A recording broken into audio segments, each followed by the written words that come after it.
আসসালামু আলাইকুম।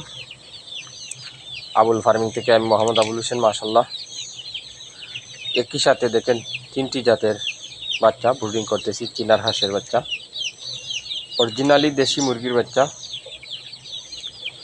আসিল মুরগের বাচ্চা, এই 3টি জাত একসাথে ব্রুডিং হচ্ছে।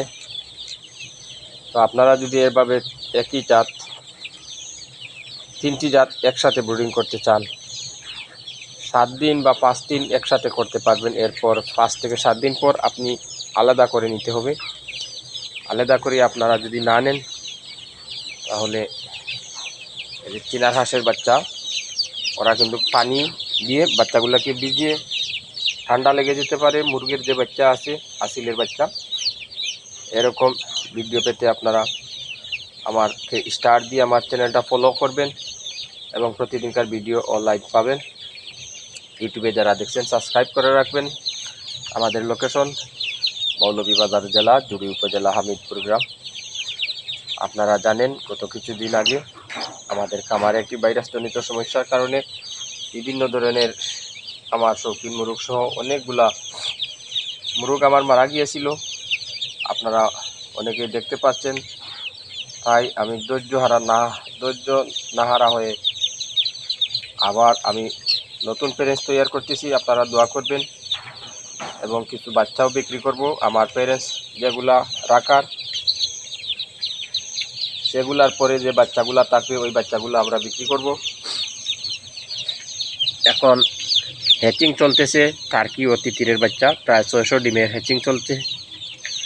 এখান থেকে কিছু বাচ্চা যদি আল্লাহর রহমতে বাহির হয়, ইনশাল্লাহ আমরা বিক্রি করে দিব টার্কি ও তিতিরের বাচ্চা। সাথে দেশি মুরগিরও বাচ্চা আছে। তো আপনারা যাদের প্রয়োজন আমাদের সাথে যোগাযোগ করতে পারেন এবং আমাদের এখানে পাবেন সিজন মতো আপনারা রাজহাঁসের বাচ্চাও। এবং এই যে খাঁচার মধ্যে দেখতেছেন কলম্বিয়ান লাইট ব্রাহ্মা 3টি বাচ্চা আছে। আপনাদেরকে আমি দেখাচ্ছি। Colombian light Brahma male female এগুলো আছে। এখানে 3টি বাচ্চা আছে। যদি কারো প্রয়োজন হয় 1 মাসের বাচ্চা, আপনারা সংগ্রহ করতে পারেন। এগুলো আমাদের নিজস্ব প্যারেন্টস থেকে আমরা যে বাচ্চা উৎপাদন করে থাকি, সেই বাচ্চা আপনারা দেখতে পাচ্ছেন।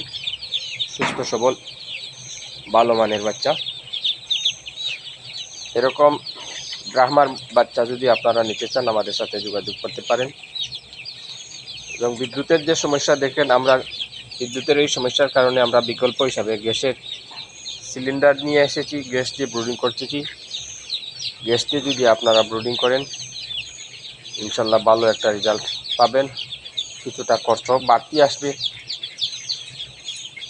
বাচ্চার গ্রোথ ভালো থাকবে। আশা করি বুঝতে পারছেন। আজকের ভিডিওটা এই পর্যন্ত। আসসালামু আলাইকুম।